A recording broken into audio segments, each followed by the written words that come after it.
Ouais l'équipe, j'espère que vous allez tous très bien. Nouvelle vidéo pour parler du dossier du PSG en globalité. Normalement, quand vous regardez cette vidéo, je suis en vacances, donc voilà, désolé si vous mettez des commentaires, je réponds pas directement. Je préfère vous prévenir, on va parler de tout ça juste avant qu'on commence. Merci à ceux qui s'abonneront, l'ikeront, on a passé les 1000 abonnés. Un grand merci à vous, merci à ceux qui s'abonneront pour continuer la suite. On va en parler, on va faire un point en vérité dans cette vidéo sur tout ce qui est lié à l'actualité du PSG, à toutes les infos que vous devez avoir avant mon retour. On en reparlera dans les mercatos, mais pour vraiment faire le point global, on va le faire dans cette vidéo. J'espère que vous êtes prêts, c'est parti. On va commencer les mecs directement par des infos qui sont, en tout cas pour moi, les plus intéressantes déjà à vous parler. C'est déjà surtout ce qui est de la date de reprise. On va en parler là directement. Et on va commencer par cette info qui est juste à votre écran. PSG, les dates de reprise estimées des joueurs parisiens. Lundi 27 juillet, donc je vais pas vous lire, vous voyez la liste à l'écran. Donc la plupart, en tout cas des joueurs qui n'ont soit pas joué la Coupe du Monde, ou en tout cas n'ont très peu joué. Voilà, surtout aussi certains jeunes. Et bon, Colomani, Sanchez. Je pense que, en tout cas, Colomani partira. Début août, Pacho Mbaye. Donc bon, ça fait plaisir. Et la première semaine d'août, João Neves, donc toute l'équipe à peu près, on va pas se mentir, titulaire qui devrait revenir. Donc, c'est avec ça que on a des retours quand même un peu plus incertains. C'est ça qui fait que quand vous allez sur PSG Aston Villa, qu'il y a des doutes sur les compos, sur on ne sait pas qui on va mettre, etc. C'est ça, ça vient de là. C'est sur la reprise parce qu'on ne devait pas faire les mêmes erreurs. En tout cas, la même erreur qu'année dernière, on a fait cette erreur de ne pas faire de prépa, qui nous a quand même salement mis dedans avec les blessures, on va pas se mentir.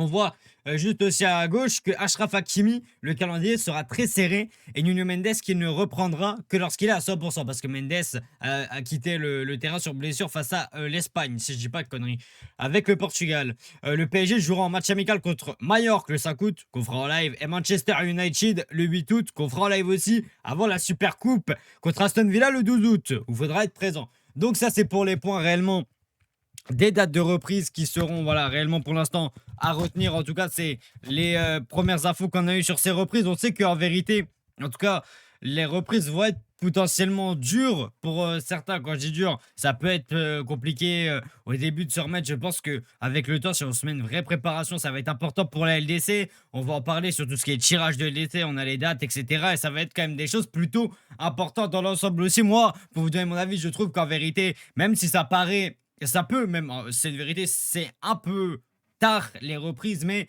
tu dois pas faire les mêmes erreurs, tu dois laisser du temps aux joueurs aussi de se reposer. Ça qui nous avait cuit réellement l'année dernière. Quand vous vous rappelez, hein, quand je jouais le Bayern, on était cuit. Donc on doit pas faire les mêmes erreurs. Et sur ça, je suis content pour l'instant de voir qu'en tout cas, ça ne veut pas faire les mêmes erreurs. Donc sur ça, ça fait quand même plaisir. En tout cas, on va enchaîner avec une autre information. Bon, alors les sources sont quand même à vérifier. Je vous la mets ici parce que bon, ça n'a pas été encore touché, mais en tout cas, il y a des infos qu'on va quand même essayer d'essayer le vrai du faux. On va en parler. On va repartir sur cette scène-là. Le PSG travaille actuellement sur la prolongation de Bradley Barcola. Le Bayern aime bien le joueur, mais le montant demandé de 150 millions est trop important. De plus, il faut également le départ de Michael Olise. Il faut une équipe capable de payer le prix demandé, 150 millions cet été. Liverpool est intéressé, mais est-ce qu'ils vont mettre ce montant? Il perçoit actuellement un salaire entre 7 et 8 millions bruts à Paris. Brut, pas net. En cas de non-renouvellement de son contrat, alors qu'il reste 2 ans de contrat, le PSG devra prendre une décision l'été prochain. Le club n'est pas sous pression.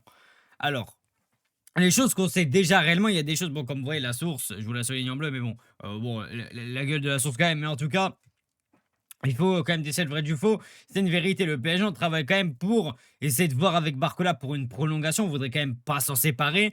Mais ce qui ferait, entre guillemets, partir Barcola, c'est les certaines arrivées potentielles. Diomandé, Aklouche, etc. Des joueurs qui, par contre, eux, rajouterait encore plus de concurrence et peut-être que Bradley a peur pour s'entendre, c'est peut-être ça aussi. Alors les infos sur les prix, je ne savais pas. Le Bayern qui pense que c'est trop important, c'est une vérité. Ça par contre parce qu'on avait vu qu'il s'était un petit peu retiré, qu'il n'y avait que le Liverpool qui a été prêt en tout cas à passer le pas pour aller le chercher. Mais pour l'instant, de ce qu'on voit, c'est qu'ils sont quand même aussi un petit peu en retrait. Ils sont pas réellement là. Donc le PSG, on a toutes les cartes en main. Ça va être à Nasser, enfin en tout cas à tout le monde, à Campos, etc., de faire le tri et de voir les bonnes choses, mauvaises, de le garder. Bon, pour moi, il y a plus de bonnes que de mauvaises. Après, c'est mon avis. Je pense que il faut pour moi quand même le garder, ce Bradley, pour l'équilibre. Pour moi, si tu fais Diomandé après, est-ce qu'il partira? Ça ferait quand même chier. Pour moi, Diomandé, ça peut être, c'est mon avis en tout cas, mais pour moi, Diomandé, ça peut être une vraie plus-value dans cette équipe. 19 ans, très jeune. Grande marge de progression. Est-ce que Barcola n'a pas atteint un plafond de verre aussi? C'est une vérité qu'on peut se poser, ça ferait mal. Moi aussi, j'adore Bradley, évidemment, mais il faut quand même te dire la vérité, c'est que des fois, Bradley, en tout cas surtout sur cette saison, a été quand même un petit peu plus compliqué. En tout cas, avec moins de temps de jeu, même s'il y a eu quand même des bonnes phases, Chelsea, etc. Mais il y a eu beaucoup moins de temps de jeu aussi. Donc, on va voir, pour moi, ça n'a pas été une saison comme 2024-2025 où vraiment c'était une grosse saison. En tout cas, on verra l'année prochaine s'il reste, même si quand même, j'espère le garder. On passe à une autre information. Un club veut devancer le PSG pour Ferran Torres. Toujours dans le viseur du Paris Saint-Germain, l'ailier espagnol n'a pas encore tranché sur son avenir. La concurrence s'intensifie dans ce dossier, alors que Ferran Torres reste ouvert à un départ du FC Barcelone. Alors ce dossier, il est quand même assez complexe, on va pas se mentir, c'est un dossier qui prend énormément de temps. Déjà, de par le FC Barcelone qui veut le garder, mais n'a pas trop l'étal, de ce qu'on comprend, pour vous dire un peu honnêtement. Où là-bas, c'est compliqué. Ferran aussi a mal pris certaines choses au Barça, comme qu'ils n'ont pas assez fait confiance dans un rôle d'attaquant. Il a très mal pris. Voilà, en tout cas, sachez-le, Luis Enrique en personne a appelé Ferran Torres. Ces infos sont sorties, je sais plus qui a sorti, je crois que c'était Fabrizio Romano qui a sorti cette info. Comme quoi, voilà, il a parlé avec Ferran Torres clairement de ce qu'il voulait en faire, de pourquoi il veut le ramener, etc. Bref, pour le convaincre un peu. Et apparemment, ça l'aurait touché. Donc, ça ferait qu'il pourrait potentiellement arriver. On espère. Donc, en tout cas, ça c'est pour Ferran Torres. Pour moi, Ferran Torres, dans une doublure à Dembélé, tu remplaces Gonzalo Ramos pour ça. Très bonne recrue, très, très clairement. Même si moi, je préférais Kroupi, si tu prends, c'est une très bonne recrue. Hein, clairement, on va pas chipoter 10 ans. C'est une très bonne recrue sur ça. Il n'y a rien à dire. On va passer à une autre info sur Yann Diomandé, un dossier qui est un peu long. On va en parler. En tout cas, un dossier qui est un petit peu chiant et énervant parce que des fois on dit que c'est très proche d'être fait, il y a un accord, mais ça traîne. On va en parler avec déjà cette info-là. Yann Diomandé attire l'attention de beaucoup de gros clubs européens. Outre le PSG, Liverpool, Arsenal, le Real Madrid et Manchester City sont intéressés par l'ailier ivoirien. Comme vous voyez, il y a 5 clubs. Il y a 5 clubs. Donc c'est quand même énorme pour un seul joueur. Donc il sait aussi quand même tout ce qu'il y a autour de lui, je pense, Diomandé. Le RB Leipzig perd petit à petit espoir quant à une prolongation déjà sous contrat jusqu'en 2030.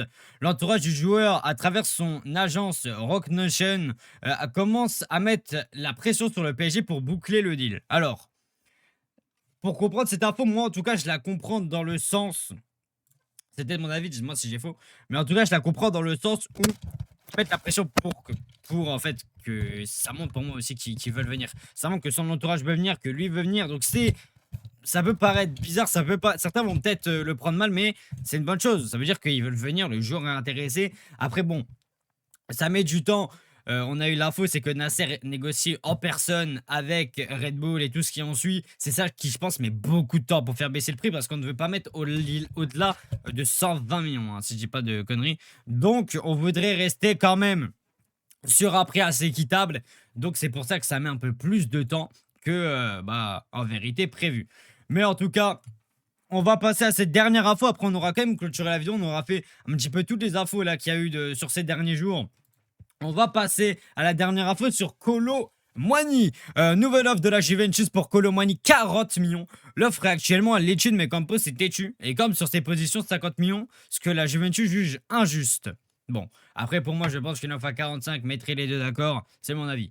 Alors que le joueur veut uniquement la Juventus, son entourage a décliné toutes les autres offres, notamment celles des clubs de Bundesliga. Le montant du transfert n'est pas le seul obstacle, le PSG exige également qu'un pourcentage à la future revente de l'attaquant soit inclus. Donc on veut une clause de revente. La Juventus n'y est pas opposée, mais pas un montant de 50 millions. Donc ça c'est vraiment le truc qui gêne, c'est ça aussi qui agace aussi un petit peu, on va pas se mentir, la direction... de notre club, c'est que ça commence à traîner et ça saoule, hein, ça saoule tout le monde, ça saoule les supporters, ça saoule tout le monde clairement, donc il va falloir aussi que ce dossier prenne fin un jour. Un optimiste prudent règne quant à la conclusion de l'accord dans les délais prévus, c'est-à-dire avant le départ pour la tournée asiatique prévue début août. Donc c'est bientôt, hein, c'est dans une semaine et demie, hein. Donc c'est très très rapide. Le profil du joueur est idéal pour Spalletti, et qui commence à s'impatienter. Il presse ses dirigeants italiens une conclusion rapide. Voilà, donc c'est des infos qui ont quand même été vérifiées. Après certains, bon, un optimiste prudent, ouais, bon après ça, là cette ligne-là, je suis pas sûr, mais en tout cas, c'est un peu réel, c'est que l'offre a été quand même donnée. Après, bon, je pense que c'est réel. Colomboigny, on l'a quand même acheté 90 millions, bonus compris. On veut faire une plus-value dessus, ce qui est normal. Enfin, une plus-value, on veut, en tout cas, le vendre. Pas être à perte non plus, quoi. Ce qui paraît logique, tout club ferait ça. Donc c'est pour ça aussi que là aussi ça traîne. Et ce qui fait que c'est un peu chiant, on va pas se mentir.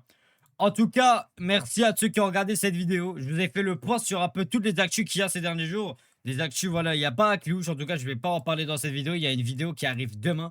Si vous regardez la vidéo le jour même. Voilà, parce que j'ai tourné là, toutes les vidéos que vous allez voir du lundi au jeudi, je les tourne le même jour. C'est pour ça que vous allez voir, j'ai la même tenue dans les vidéos, ce qui est complètement normal. En tout cas, merci à ceux qui ont regardé cette vidéo. On se retrouve demain, vidéo sur l'analyse complète d'Akliouche. Merci à ceux qui ont regardé cette vidéo jusqu'au bout. Et moi, l'équipe, je vous laisse.